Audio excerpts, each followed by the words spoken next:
सभी चिकित्सक गणों को नमस्कार। मैं डॉक्टर अखिलेश नारायण सिंह, नारायण हर्बल स्पाइसरी का डायरेक्टर। आज हम लोग nano technology of electro homeopathy medical research studies के सेकेंड बैच में फैटी लीवर ग्रेड 1, जिसको एनलार्जमेंट ऑफ लीवर भी कहा जाता है, आम बोलचाल में जिगर का बढ़ना या यकृत वृद्धि कहते हैं। इसका डेफिनेशन सामान्य भाषा में बताना चाहूँगा। इसे सामान्य भाषा में जिगर का बढ़ना कहते हैं और नॉर्मली मेडिकल टर्मोलॉजी में एनलार्जमेंट ऑफ लीवर या फैटी लीवर ग्रेड 1 लिखा जाता है। रोग का एक परिचय होता है। लीवर में जब नया कोई इन्फ्लेमेशन जनरेट होता है तो उसके बाद उसकी जो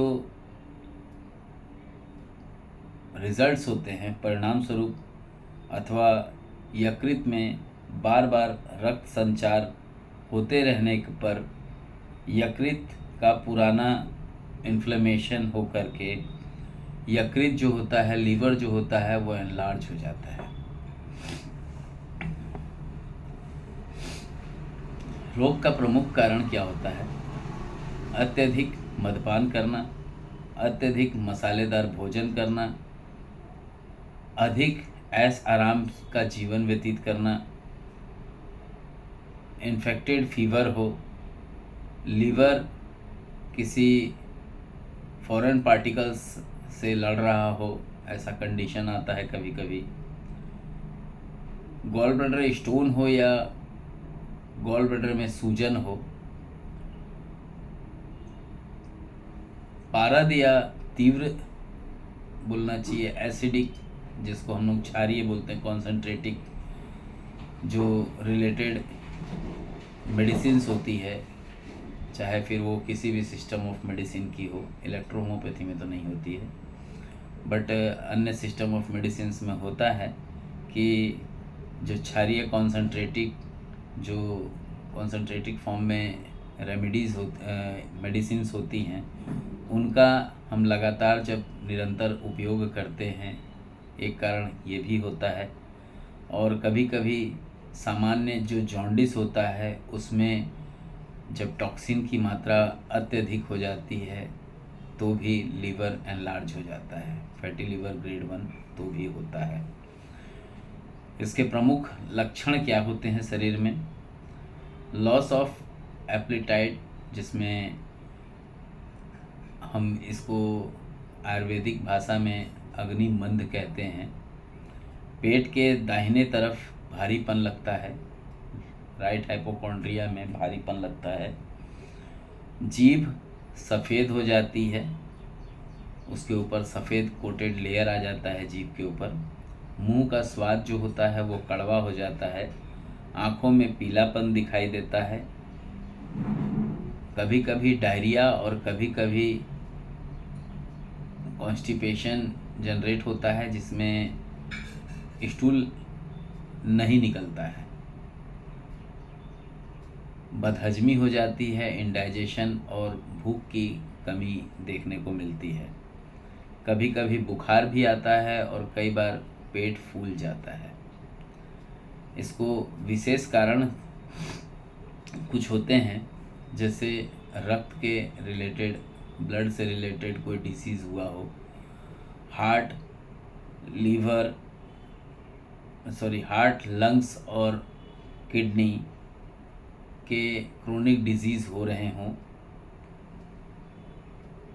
बाइल डिस्चार्ज में सिक्रेशन ऑफ ब्लड की जो प्रणाली होती है वो बिगड़ गई हो, उसमें पित्त का मात्रा अधिक आ रहा हो, या पित्त से रिलेटेड जो कंडीशंस होते हैं जिसमें हम बाइल रिलेटेड प्रोडक्ट्स का अधिक सेवन करते हैं, तो उस कंडीशन में भी होता है। और लीवर इन्फ्लेमेशन परिणाम स्वरूप देखने को मिलता है। बहुत सारे लोग लाल मिर्च, धनिया, मेथी, लौंग, जीरा नमक, मसालेदार सब्जियां, चाट आदि अधिक सेवन करते हैं, उन्हें भी ये डिजीज़ होता है। रोग की पहचान रोगी को लिटा करके हाथ की जो उंगलियां होती हैं उससे सबसे नीचे पसली पर बराबर दबाव दे करके दबाया जाता है और दबा करके देखते हैं कि वहाँ पे कड़ा प्रतीत तो नहीं हो रहा है और सुई के समान चुभने वाली दर्द रोगी कहीं महसूस तो नहीं कर रहा है। अगर महसूस कर रहा है तो समझ जाना चाहिए कि रोगी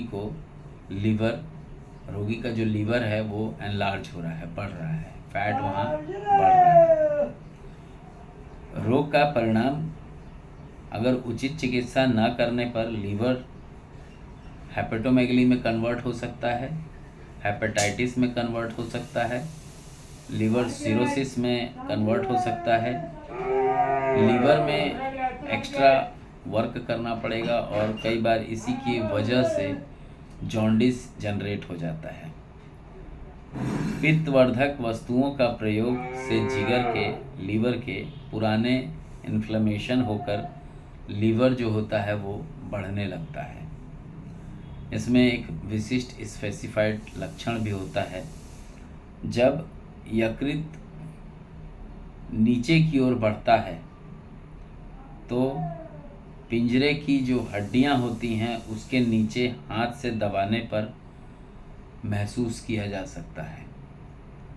जब लीवर ऊपर की ओर बढ़ता है तो कंधे की हड्डी में पीड़ा, खांसी, श्वासन कष्ट आदि लक्षण देखने को मिलते हैं। चिकित्सा की विधि क्या है? मूल कारण को दूर करें, करना ही इसका एकमात्र चिकित्सा है। कष्टबद्धता से अगर बचें, इसके लिए पौष्टिक मृदु विचरण आवश्यक होता है।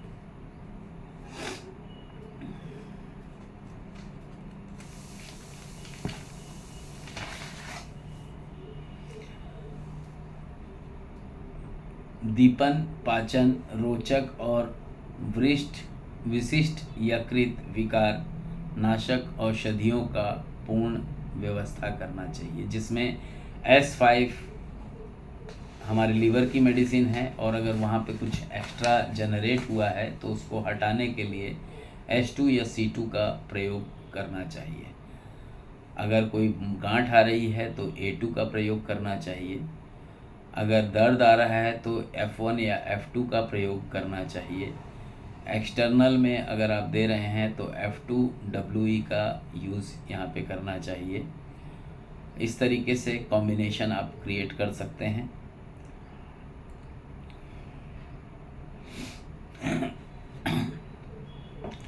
सहायक चिकित्सा और उसके अंदर खाने योग्य और नहीं खाने योग्य कौन से तथ्य होते हैं?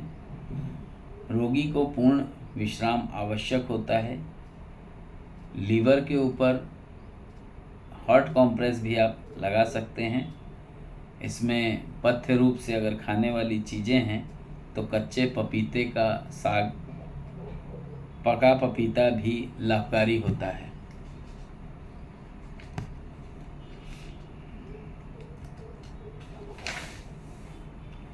बुखार की स्थिति में साबूदाना और अखरोट का सेवन कराना चाहिए।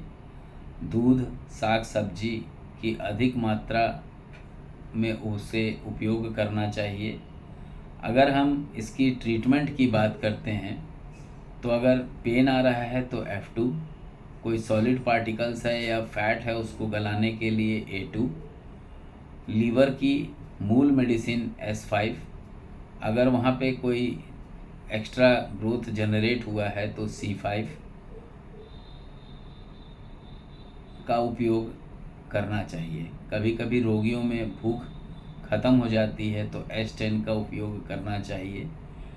और एक बात का खास ध्यान रखना चाहिए कि अगर कॉन्स्टिपेशन जनरेट हो रहा हो तो C15, C2, S2, S5, C2, WE का उपयोग करना चाहिए। अगर लगता है कि नारायण हर्बल स्पैजरिक के किस पेटेंट का यहाँ उपयोग होगा, तो वह बताने से पहले आप लोगों को बता दूं कि डिज़ीज़ जितना पुराना होगा उतने नीचे की डिज़ीज़ के डाइल्यूशंस के अकॉर्डिंग आप उसे देखेंगे। जैसे सिरोसिस ऑफ लीवर होगा तो 7th डाइल्यूशन, लगता है हेपेटाइटिस है तो 5th डाइल्यूशन, हेपेटोमेगली ग्रेड 2 है तो 6th डाइल्यूशन, हेपेटोमेगली ग्रेड 1 है तो 5th डाइल्यूशन, लग रहा है फैटी लीवर ग्रेड 1 है तो 5th डाइल्यूशन, 4th डाइल्यूशन आप दे सकते हैं। लेकिन लग रहा है कि एक्यूट कंडीशन है, तत्काल कुछ ही दिन पहले या फर्स्ट टाइम के रिपोर्ट्स में ही आया है और रोगी अपनी समस्या पिछले 2 महीने 1 महीने से बता रहा है, तो उस कंडीशन में D2 का प्रयोग कीजिएगा। D2 का 10 ड्रॉप दीजिएगा। बट अगर ऐसा लगता है कि नहीं, आपने डाइल्यूशन 3rd की किट रखी है और वहाँ से आप D2 बनाते हैं, मतलब वो 5वां डाइल्यूशन हो जाएगा, वैसे कंडीशन में आपको डोज जो है वो 20 ड्रॉप 4 टाइम्स आधा कप गर्म पानी के साथ देना होगा। इसमें A2, F2, S5, C5, WE का कॉम्प्रेस भी लगा सकते हैं। हाँ, अगर आप सेटल्ड मेडिसिन की बात करते हैं तो यहाँ पे NH लीवर टॉनिक, अगर किसी को 2nd डाइल्यूशंस वे में जाना है तो 5th में जाने की आवश्यकता पड़ रही है तो NH लीवर टोन, एसिड अगर बढ़ रहा है तो NH नो एसिडिटी, अगर लग रहा है कि नहीं कॉन्स्टिपेशन जनरेट कर रहा है तो रात में सोने से पहले NH नो गैस ड्रॉप का 10 बूंद, अगर बहुत ज़्यादा सीवियर कंडीशन होती है तो 10 से 20 बूंद भी आप ले सकते हैं। आधा कप गर्म पानी के साथ रात में सोने से पहले लेना है। सवेरे मोशन क्लियर हो जाता है तो आपको NH नो गैस उस रात नहीं लेना है। लेकिन अगर लगता है कि मोशन क्लियर नहीं हुआ है तो फिर रिपीट करना है नेक्स्ट नाइट में। जब आपने पहली रात लिया, दूसरे दिन मोशन क्लियर नहीं हुआ तो उसी रात फिर से आप एक बार सेवन करेंगे और दूसरे दिन मोशन क्लियर हो जाता है तो फिर इस दवा को लेने की आवश्यकता नहीं है। ये रोचक जानकारियाँ नारायण हर्बल स्पैजरिक अपने उन चिकित्सकों को प्रोवाइड कर रहा है जो nano technology of electro homeopathy medical research studies की 2nd बैच को पढ़ रहे हैं। अगर आप इस कोर्स को करना चाहते हैं तो इस कोर्स को करने के लिए एलिजिबिलिटी जो है वो आपका एक इलेक्ट्रो होम्योपैथी चिकित्सक का जो प्रमाण होता है वो देना होगा। 300 रुपये में रजिस्ट्रेशन कराएंगे। फॉर्म प्राप्त होने के बाद उसके अंदर 2 क्राइटेरिया है, किसी एक क्राइटेरिया को आप फुलफ़िल करेंगे और फॉर्म को जो है quarter number 6G, street 83, HSCL colony, sector 6, Bhilai, district Durg, Chhattisgarh, pin code number है 490006, व्हाट्सअप नंबर है 9407761264।